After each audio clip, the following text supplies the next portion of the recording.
Humanity is like a small child. Its awareness increases little by little, and it grows and matures. The child later studied computer programming and became a genius in this field. Then he stood in front of the mirror and shouted, "My God! I can now design a small program worth millions of dollars. How can it be that my teacher at school had anything to do with this? All he taught me was how to add and subtract." What a silly young man he is. What would the world be like without the golden age of Islam? 26,355 is approximately the number of universities around the world today. But the first university ever was El Qarawiyyin University. It was established by a Muslim woman, Fatima al-Fihri, and was the first educational establishment in the world to create specialized academic chairs and positions of academic attainment. It's not surprising at all that before the idea of the creation of universities, humanity only progressed at a snail's pace in transferring knowledge from one generation to another. Imagine how we would have progressed if there were no universities until today. What would the world look like? But many people know this. They know that the first medical operation, the first cesarean section, and the first use of medical forceps was carried out by El-Zawahiri. Many people know that the first person who described how the human eye worked and laid the foundations for the camera was Ibn al-Haytham. He was the first person to say the word kamera, which later developed to become camera. Abbas ibn Firnas was brave enough to fly 1,000 years before the Wright brothers. Al-Jaziri laid the mechanical foundations for motors and invented the time-telling machine. And most people know that the founder of algebra and the algorithm was al-Khwarizmi.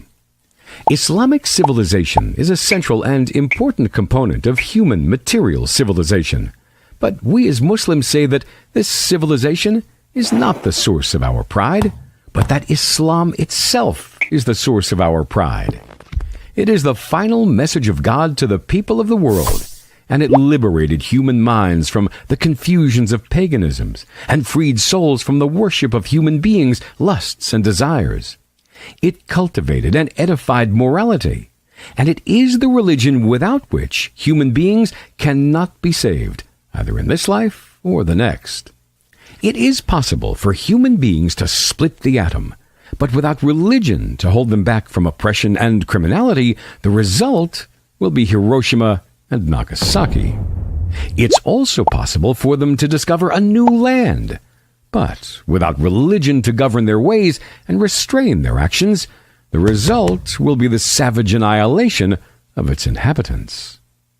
The happiness of human beings does not depend on their talents and dexterity in molding what appears to be too hard, but it's 1,000 times more difficult. It depends on refining human souls to follow the way of their Creator and to build the world according to what He loves and approves of, good deeds and noble values. Before Islam, men used to consider themselves the only human beings and treated women as a phenomenon of nature. But in Islam, Prophet Muhammad, peace be upon him, says women are the full sisters of men. Related by Abu Dawood, 236. Fighting until death was a sport that the Romans loved. But then Islam came and forbade killing people unjustly, and showed that this was by the command of God, the Creator of life and death, whom humanity had forgotten as it strayed away from His path. من أجل ذلك كتبنا على بني إسرائيل أنه من قتل نفسا بغير نفس أو فساد في الأرض فكأنما قتل الناس جميعا ومن أحياها فكأنما أحيا الناس جميعا. There were many other wrong deeds and misguided beliefs that Islam came to correct. Our use of the phrase, the Dark Ages, to cover the period of 699 to 1000, marks our undue concentration on Western Europe. From India to Spain, the brilliant civilization of Islam flourished. What was lost to Christendom at this time was not lost to civilization, but quite the contrary. Bertrand Russell in History of Western Philosophy, London, 1948, page 419.